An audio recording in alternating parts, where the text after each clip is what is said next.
Hello বন্ধুরা, তো তোমরা সবাই কেমন আছো? আশা করি সবাই ভালো আছো। তো আজকে আমি চলে এসেছি নতুন আর একটা ব্লগ নিয়ে। তো আজকের ব্লগে আমি যাবো চাকদার কাছাকাছি, মানে চাকদার থেকে 9 কিমি দূরে একটা পুরনো রাজবাড়ি।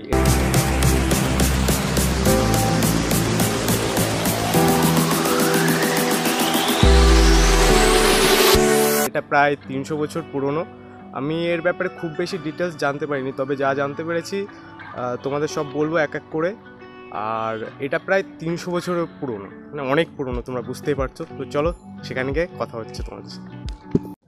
তো বন্ধুরা, আমি পৌঁছে গেছি। এই যে দেখতেই পাচ্ছ পিছনে, এটা অ্যাকচুয়ালি চাকদা থেকে 9 কিমি ভিতরে বনমালী পাড়া নামে একটা জায়গা।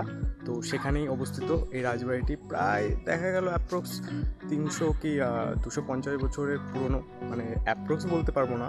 তবে এখানে লোকালদের কাছে শুনলাম, তারা বললো অনেকে যে এটা নাকি রাজা কৃষ্ণচন্দ্রেরই একটা বাগান বাড়ি ছিল। তিনি যখন অবসর টাইমে এখানে আসতেন, এখানে টাইম কাটাতেন, মানে সময় কাটাতেন। এটা হচ্ছে এন্ট্রান্স গেট আর কি। এখান দিয়ে মানে একটাই প্রবেশদ্বার, আর চারিপাশে ভিতরে ঢুকে গেলেই অনেকগুলো ভিতরে দরজা দেখা যায়। মানে মেন পয়েন্টটা হচ্ছে এখানে। আর এখন হচ্ছে বৃষ্টি, আমি এখানে যখন এসে পৌঁছেছি এই দেখতেই পাচ্ছ আশেপাশে অনেকগুলো দরজা দেখা যাচ্ছে। প্রতিটা রুমের পিছনেরগুলো, ভিতরের দিকে আরও ছোটো ছোটো রুম আছে। এখানে দেখো কিউট কিউট ছাগল ঘুরে বেড়াচ্ছে।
সাইড দিয়ে একটা ছোট্ট একটা সিঁড়ি উঠে যায়। এটা বেসিক্যালি ছাদের দিকে যায়, বোঝা যাচ্ছে, বুঝতেই পারছো অন্ধকার। এখানে কোনো মেনটেন্সের ব্যাপার নেই। ব্যাপারটা আমি এখানে এসে দেখলাম যে কোনো টিকিট মিকিট কাটার বিষয় নেই। তোমার এর জন্য হয়তো এখানে কোনো মেনটেন্সের কোনো কিছু নাই। দেয়াল মেয়াল ভেঙে গেছে, একটু সাবধানে হাঁটতে হচ্ছে ওর জন্য।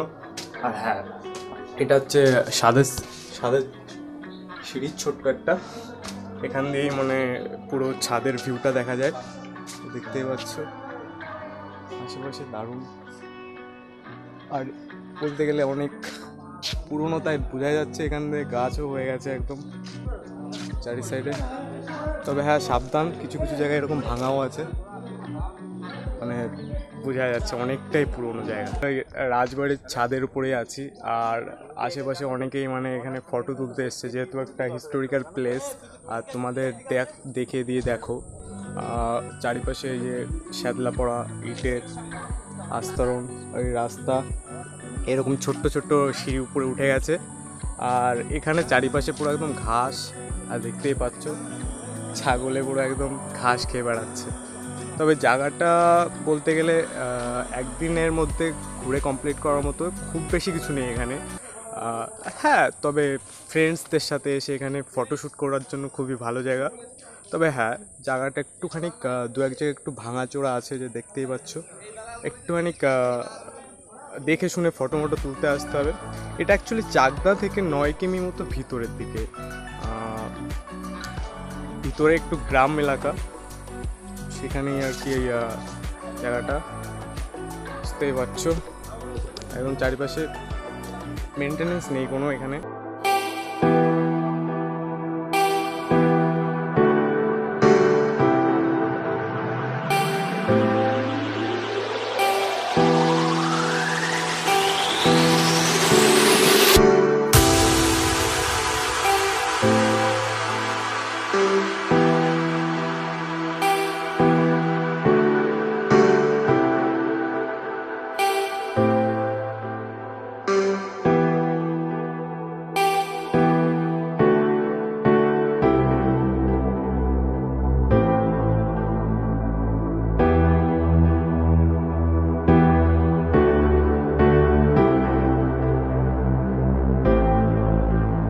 পিছনে এই একটা পুকুর দেখা যাচ্ছে, বোঝা যাচ্ছে মনে হয় আগেকার টাইমে এখানে চান টান করতো রাজাদের টাইম, বুঝতেই পারো তখনকার টাইমে অতটা কল টল ছিল না, সবাই পুকুরেই চান করতো। তো এটা হ্যাঁ বোঝা যাচ্ছে যে ঘাট বাঁধানো, তো এটা রাজাদের টাইমে পুকুর ছিল।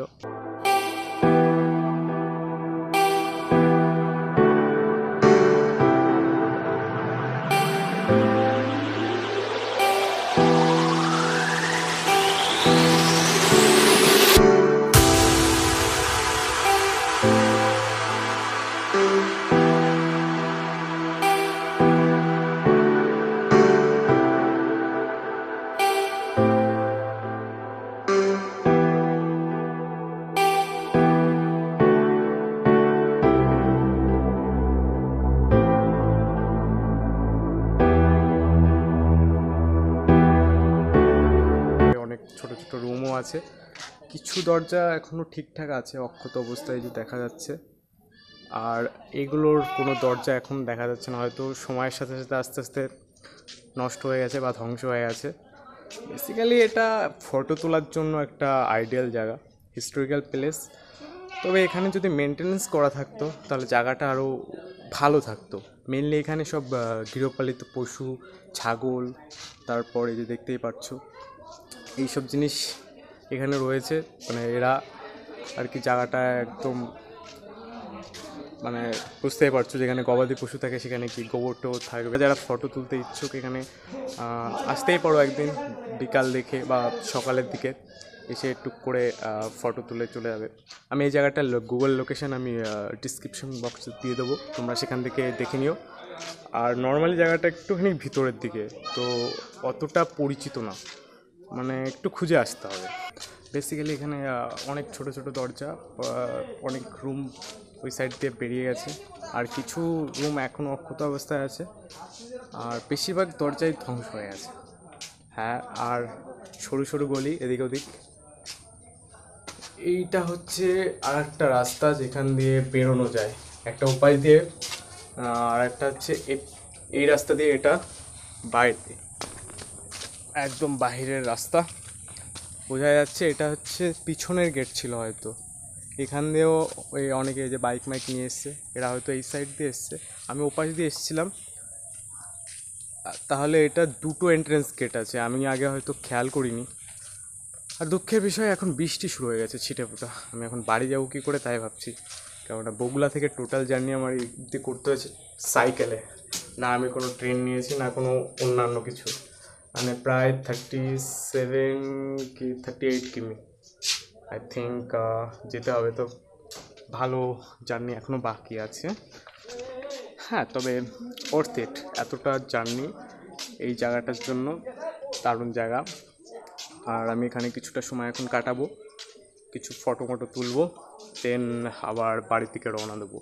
তবে হ্যাঁ, তোমরা যদি একা আসো এখানে তাহলে অতটা মজা করতে পারবে না, অবভিয়াসলি তোমাদের ফ্রেন্ডস বা কারোর সাথে আসবে, তাহলে ফটো তুলতে বা আড্ডা মারতে বা যাই হোক, একা এলে অতটা মজা করতে পারবে না। আমি এখানে একাই এসেছি, তো হ্যাঁ তাও আমার মজা হচ্ছে, ফটো মটো তুলবো দু একটা, দেন হ্যাঁ বাড়ির থেকে যাবো। আমি এখন এখানে রীতিমতো ফেসে গেছি, কারণ এই যে ছিটে ফোটা বৃষ্টি শুরু হয়ে গেছে বুঝতেই পারছো।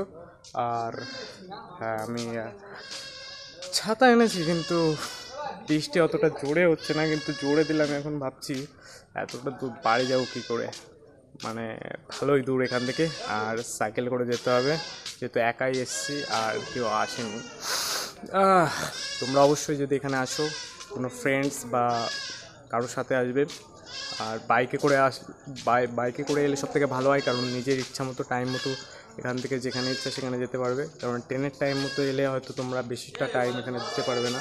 আর হ্যাঁ একটা জিনিস, এখানে মেবি চাকদা থেকে তোমরা কোনো অটো বা টোটো হয়তো নাও পেতে পারো এই লাইনে, তো সেক্ষেত্রে তোমরা যদি মানে বাইক থেকে জার্নি করো বা কোনো কিছু ভাড়া করে জার্নি করো তো সেটাই বেটার হবে, কেন বাইক নিয়ে এলে সবথেকে বেটার।